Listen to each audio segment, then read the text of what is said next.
Welcome to today's custom-tailored deep dive. Today we are looking at a comprehensive research report detailing the neurobiology and psychology of non-essential spending. Right. And the mission for you today is to uncover the hidden reasons why you buy things you don't actually need. Exactly, because we often assume our spending habits are purely rational, but the research points to a much more complex mix of emotional regulation, social standing, and an ancient survival wiring. Right. Okay, let's unpack this dopamine hook, because commerce has basically hijacked that ancient wiring. We know the drill with the dopamine system, but the real spike actually happens during the anticipation and preparation of shopping, not the final purchase itself. The thrill is genuinely in the hunt. And what's fascinating here is how that anticipation sets us up for a psychological trap known as the Diderot effect. Oh, right. It comes from the French philosopher Denis Diderot, who was gifted a luxurious scarlet dressing gown. And before this, his humble furnishings were perfectly fine. Completely fine. Mhm. But suddenly, next to this gorgeous gown, his old straw chair and wooden desk looked entirely inadequate.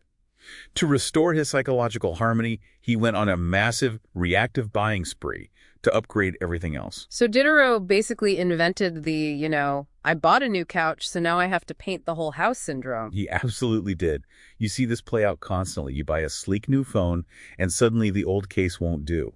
You need matching wireless earbuds, maybe an upgraded charging station, That one high-status item demands a whole supporting cast of accessories. and that plunges you right onto the hedonic treadmill. That rush you get from today's exciting luxury rapidly fades into your boring everyday baseline, creating continuous lifestyle creep. Here's where it gets really interesting. Culture can completely override our basic needs in this loop. The sources highlight the Chinese concept of mianzi, or face culture. Wait, so this pressure for social recognition is so strong that people will literally endure poverty in private just to project wealth in their living rooms. That is the reality of private thrift. Consumers might buy astronomically expensive furniture for their public drawing rooms, specifically to impress guests and gain face. While simultaneously buying substandard, cheap things for their own personal bedrooms where nobody else can see. If we connect this to the bigger picture, it exposes how vulnerable we are to engineered exploitation. Digital markets weaponize these innate cultural and psychological biases using e-commerce dark patterns.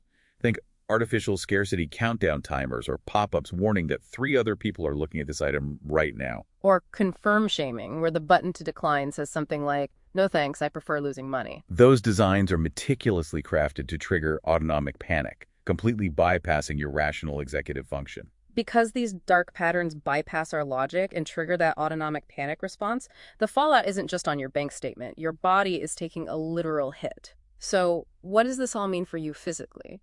Well, your brain treats financial distress as an existential threat.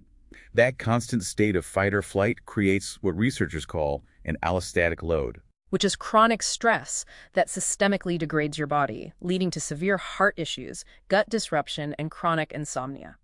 It becomes a public health issue. Yeah. But clinical psychology offers a powerful intervention called urge surfing. Instead of desperately fighting a shopping craving, you mindfully observe it. Almost like watching an ocean wave. Precisely. You notice it building, you feel it peaking, and you just watch as it naturally breaks and recedes. You don't judge it, and you don't act on it.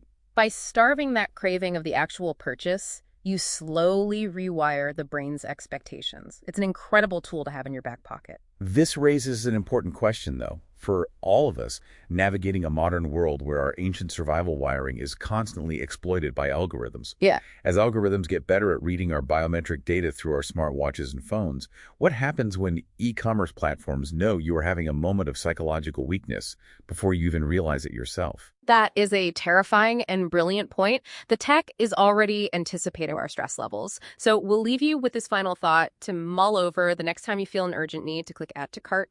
Ask yourself, are you actually buying a useful tool, or are you just attempting to financially medicate a psychological deficit that an algorithm just diagnosed?